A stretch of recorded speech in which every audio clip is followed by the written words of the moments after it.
और इसकी कविता है ध्वनि। ठीक, अभी न होगा मेरा अंत, अभी अभी तो आया है मेरे वन में मृदुल बसंत, अभी न होगा मेरा अंत। ये कविता का पहला चरण है। हरे हरे ये पात डालियां कलियां कोमल गात, मैं ही अपना स्वप्न मृदुल कर फेरूंगा निद्रित कलियों पर, जगा एक प्रत्युष मनोहर, अभी न होगा मेरा अंत। पुष्प पुष्प से तंद्रा आलस लालसा खींच लूंगा मैं, अपने नव जीवन का अमृत सहर्ष सींच दूंगा मैं, द्वार दिखा दूंगा फिर उनको, है मेरे वे जहां अनंत, अभी न होगा मेरा अंत।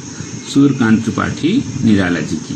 तो ये कविता सूर्यकांत त्रिपाठी जी की निराला जी की है। इसका सारांश ये है कि कवि आशावादी दृष्टिकोण से जागरूक और क्रियाशील बनाना चाहता है, लोगों में उत्साह भरना चाहता है, उनके आलस्य को खींच करके उन्हें प्रकृति और समाज और देश के लिए एक जागरूक क्रियाशील नागरिक बनाना चाहता है। तो अब आगे हम देखेंगे कविता का भावार्थ। कवि कहते हैं कि अभी न होगा मेरा अंत। कवि कहते हैं कि उनका अंत अभी नहीं होगा, क्योंकि अभी अभी तो उनके जीवन रूपी वन में यौवन रूपी बसंत का आगमन हुआ है। ठीक, तो इस तरह से यह कोमल बसंत उनके जीवन में आया है। अभी अभी उनको जीवन में बहुत काम करना है, उनको लोगों को जागरूक करना है, क्रियाशील बनाना है। जिस प्रकार से हरे हरे ये पात डालियां कलियां कोमल गात, जिस प्रकार से प्रकृति में जब बसंत आता है तो पेड़ पौधों में नए नए हरे हरे पत्ते, कलियां से पत्तों से पेड़ पौधे भर जाते हैं, सुशोभित हो जाते हैं। उसी प्रकार से मेरे जीवन में जो उत्साह, आनंद, आलोक हमारे जीवन में आया है, उससे पता चलता कि हम जीवन में बहुत सारे क्रियाकलाप करेंगे देश को आगे बढ़ाने के लिए, समाज के विकास के लिए।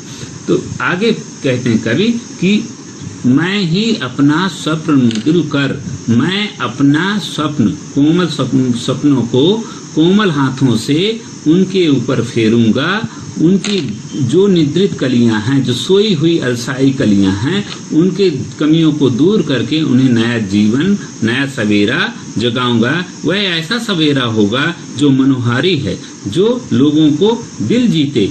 इस तरह से हर एक पुष्प से तंद्रा आलस लालसा खींच लूंगा मैं। हर एक पुष्प से, पौधे के एक एक पुष्प से मैं उनका आलस्य, उनकी कमियों को दूर कर दूंगा। उनके जीवन में नया जीवन अमृत का संचार कर दूंगा। अपनी अच्छाइयां भर दूंगा, उनमें उत्साह भर दूंगा, उनको सींच दूंगा, द्वार दिखा दूंगा फिर उनको, है मेरे वे जहां अनंत। मैं उन्हें सफलता का द्वार दिखा दूंगा जहां अनंत है, जहां ईश्वर ही आनंद है, जहां ऐसा आनंद है कि जीवन सबसे ज्यादा सुहावना, आकर्षक और मनोहरी लगता है।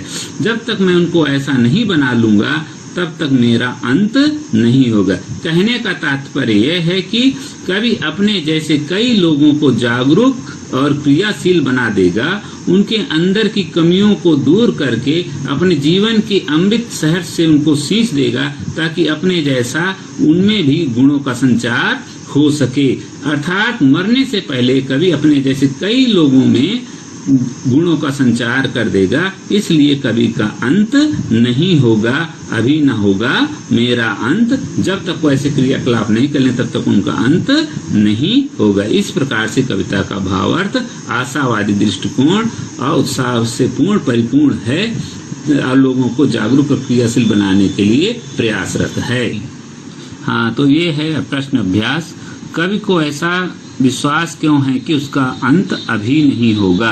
तो कवि को ऐसा इसलिए विश्वास है कि उसका अंत अभी नहीं होगा क्योंकि उसके जीवन में अभी अभी बसंत आया है। नया उत्साह, नया जोश, नया उमंग उसके जीवन में आया है। कुछ कर दिखाने का जज्बा उसके जीवन में आया है। जब तक वो अपना कार्य उद्देश्य पूरा नहीं कर लेता तब तक उसका अंत नहीं होगा। जिस प्रकार से पौधों में नई नई पत्तियां, कलियां आती हैं, मतलब उस पौधे का अभी विकास होगा, उसका अंत नहीं होगा।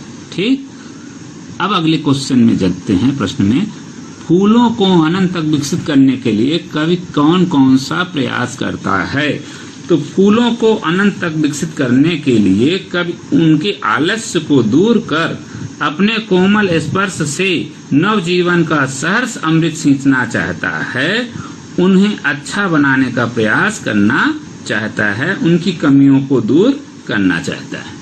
कवि पुष्पों की तंद्रा आलस दूर हटाने के लिए क्या करना चाहता है? कवि पुष्पों की तंद्रा आलस दूर हटाने के लिए उनके आलस और कमियों को दूर कर प्रेम पूर्ण और आशा भरी दृष्टि से जागरूक कर उन्हें क्रियाशील बनाना चाहता है, ताकि वो जीवन में निराश ना हो और आशावादी दृष्टि से वो आगे बढ़ते जाएं। ठीक, अब कविता से आगे का प्रश्न है, वसंत को ऋतुराज क्यों कहा जाता है? तो ये आपस में आप लोगों को चर्चा कीजिए। आप जानते हैं कि 6 ऋतुएं होती हैं, ठीक, तो उनमें से हेमंत, बसंत, ग्रीष्म, शीत, शरद, शिशिर, तो जो 6 ऋतुओं की आपस विशेषता है, तो वर्षा ऋतु में बारिश होती है, ग्रीष्म ऋतु में गर्मी पड़ती है, शीत ऋतु में ठंडी पड़ती है, तो बसंत एक ऐसा ऋतु है जो कि ठंडी की समाप्ति और गर्मी का आगमन, ग्रीष्म ऋतु का आगमन का मध्य का स्थल होता है। इस समय इससे पूर्व पतझड़ होता है, पत्ते झड़ जाते हैं, फिर नए पेड़ पौधों में नए नए पत्तियां आती हैं, वातावरण सुंदर और सुहावना हो जाता है, ना तो ज्यादा ठंडी पड़ती ना तो ज्यादा गर्मी, पेड़ पौधे फूलों और पत्तियों से भर जाते हैं, फूलों की खुशबुओं से हवाओं में घुल मिल जाते हैं और मनोहर खुशबूदार हवाओं से मन प्रसन्नचित हो जाता है। यानी बसंत ऋतु में चारों ओर सुंदर आकर्षक वातावरण दिखाई देता है, इसलिए बसंत को ऋतुराज कहा जाता है। बसंत ऋतु में आने वाले त्योहार कौन कौन से? तो आप लोग जानते हो कि बसंत में सबसे पहले बसंत पंचमी, फिर होली, फिर उसी के आसपास ये कई त्योहार आते हैं, बैसाखी तक कि मार्च तक पूरा त्योहार, जो फरवरी से और मार्च के बीच में जो भी त्योहार आते हैं वो बसंत ऋतु में आते हैं। ऋतु परिवर्तन का हमारे जीवन पर गहरा प्रभाव पड़ता है, इस कथन की पुष्टि आप किन किन बातों से कर सकते हैं? तो हर चीज का, जो प्रकृति का, चाहे ऋतु हो, चाहे दिन रात हो, चाहे मौसम, उसका प्रभाव जीवन में पड़ता है।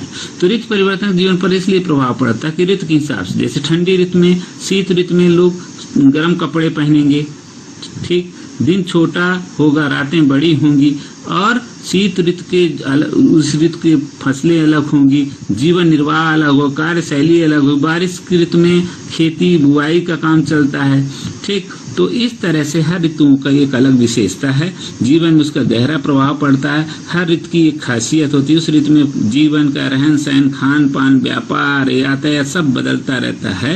इसलिए हर एक ऋतुओं का जीवन पर प्रभाव पड़ता है और उस ऋतु के हिसाब से मनुष्य ढलता है, उस ऋतु के प्रकृति के हिसाब से वह अपने आप को अनुकूलित करता है, प्रकृति के साथ उसका जीवन यापन का, विकास का रास्ता अपनाता है। यही मानव का बुद्धि का सार्थक उपयोग है।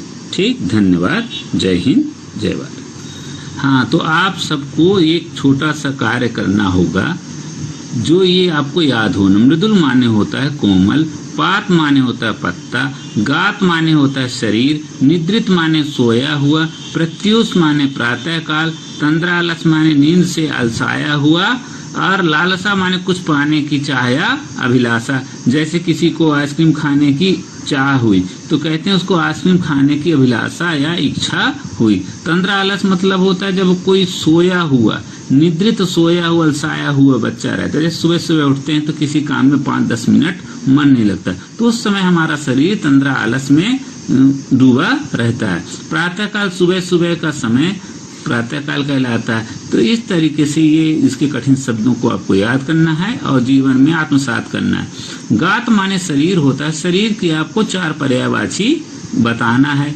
लिखना है, जैसे देह, बदन, काया, ये शरीर के पर। इसी प्रकार से पत्ता का पर्यायवाची पर्ण, पल्लव, मृदुल कोमल का, ठीक, कोमल का विलोम आप लिख सकते हैं, जैसे कठोर, ठीक। तो इस प्रकार से आप इसमें व्याकरणगत भी ज्ञान प्राप्त कर सकते हैं। अब आपको एक चीज का अनुभव किए होंगे कि गांव में सभी बच्चे जो गांव में रहते हैं वो ज्यादा जानते हैं कि गांव के बच्चे देखे होंगे कि बसंत ऋतु में कब पेड़ पौधे नए पत्तियां आती हैं, कब फूलों से कलियां खिल जाती हैं। तो ये बसंत ऋतु के समय होता है। और पतझड़ में कब पेड़ पौधों की पत्तियां झड़ जाती हैं। तो ये बच्चे जानते हैं। तो जिस प्रकार से जब कोई पौधा हरा भरा रहता है यानी उसका विकास होगा, अंत नहीं, उसी प्रकार जिस व्यक्ति में उत्साह, जोश, अभिलाषा, लालसा होती है, वो जीवन में उसका विकास होता है, उसका अंत नहीं। ठीक।